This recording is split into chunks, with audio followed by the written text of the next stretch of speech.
What happens when you can no longer pretend you don't know?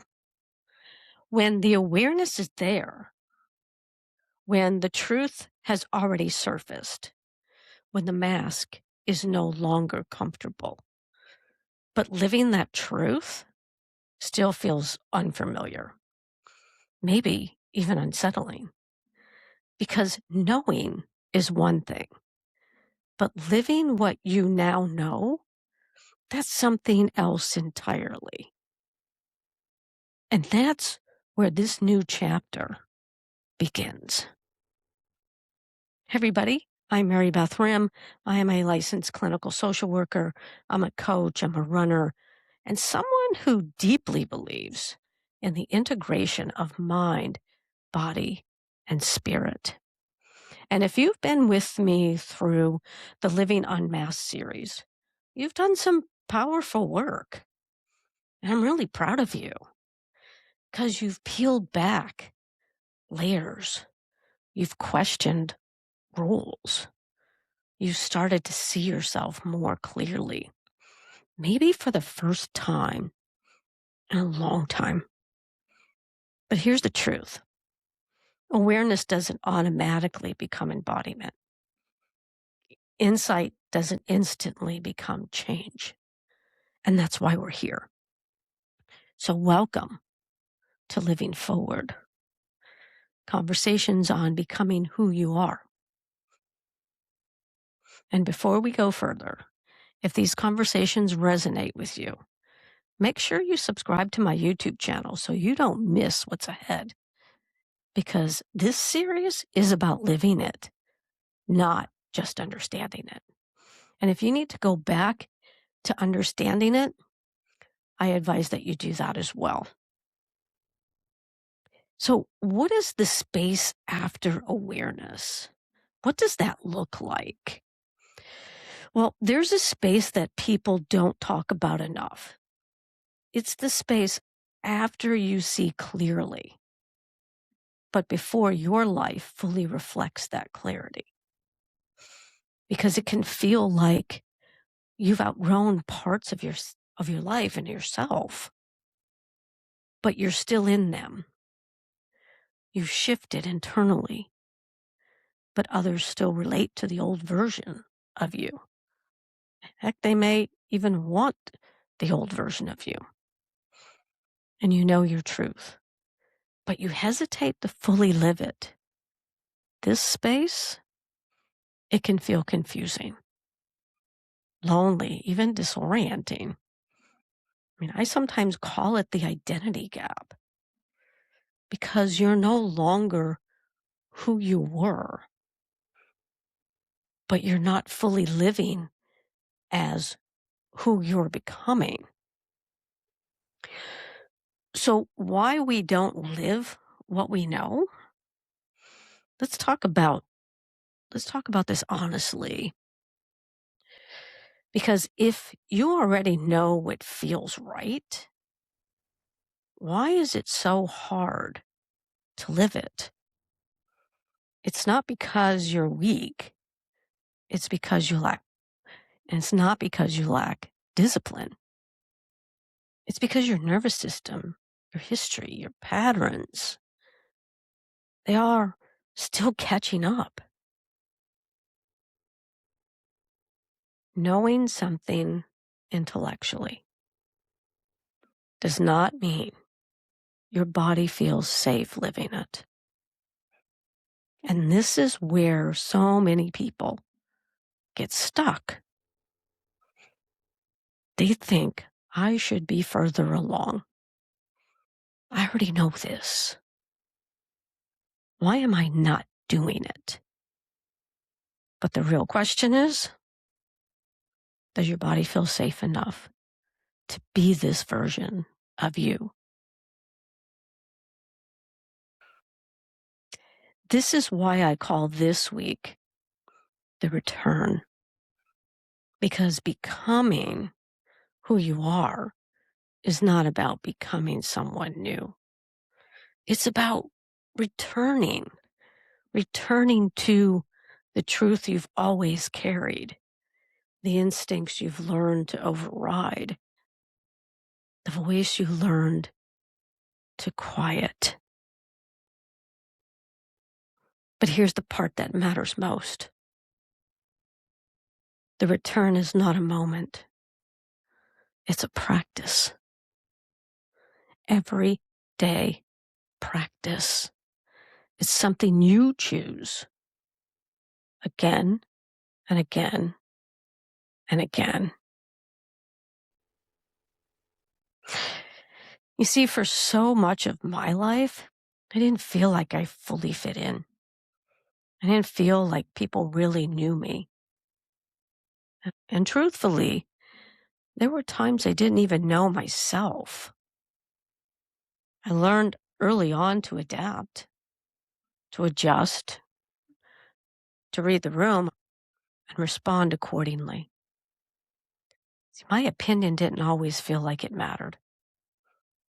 So I became really good at pleasing, at performing, and trying to be what others needed and wanted me to be. And for a while, that worked until it didn't. Until there was a moment where I couldn't keep doing that anymore, where something in me said, this isn't it. And that moment, that's the beginning of the return. But I want to be clear about something. Just because you see it doesn't mean you instantly live it. So what does the return actually look like? The return isn't loud. It's not always this big, bold decoration. Sometimes it looks like pausing before you automatically say anything. Say yes, not explaining yourself as much, sitting with that discomfort instead of fixing it. You know, that silent pause that just makes people uncomfortable because it's like our brains are always saying we have to say something. Letting that silence speak for you.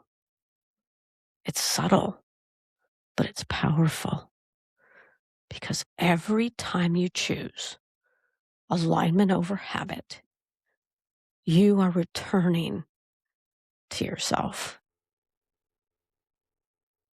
And yes, resistance is part of the process.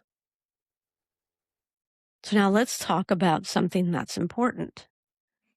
You will feel resistance. You might feel guilt, doubt, fear of being misunderstood, fear of losing connection. And this is where people often turn back, not because they want to, but because the old way feels familiar. And familiar feels safe, even when it's not aligned. So instead of asking, how do I eliminate resistance? Try asking, how do I stay with myself, even when it feels uncomfortable? So here's the shift on living forward. Because living forward is not about having it all figured out. It's about living in relationship with yourself. Getting to know you. Who are you? It's about listening inward, leaning into yourself before reacting outward, letting your body guide your decisions, trusting what feels true, even if it's inconvenient. And maybe most importantly, it's all about allowing your life to change as you do. So, what does this actually look like today? Not in theory, but in real life. So, here are a few simple ways to begin. One, pause before responding. I know we've talked about this one before, but again, it's worth repeating because you need to give yourself space to feel what's actually true. Number two, notice where you override yourself. Where do you say yes when you mean no? Stay with your body. Instead of going into your head, come back to your breath. Take a few breaths. Number four, let it be imperfect. You're not going to get it right. This is a practice. The return is not about going backward. It's about coming home to the version of you that has always been there, waiting patiently for you to choose it. And maybe today, you don't have to change everything. Maybe today, you just choose one moment to live what you now know. And if this resonated with you, please stay with me in this series because living forward is about learning how to embody this step by step. Make sure to subscribe to my YouTube channel so you don't miss these weekly conversations and also our daily meditations that go with this that will support you in this process. And as always, this is not a substitute for therapy or medical care, but it's an invitation to deepen your connection to yourself. So stay present, stay aware, and begin living forward. Until next time, I'm Mary Beth Rim.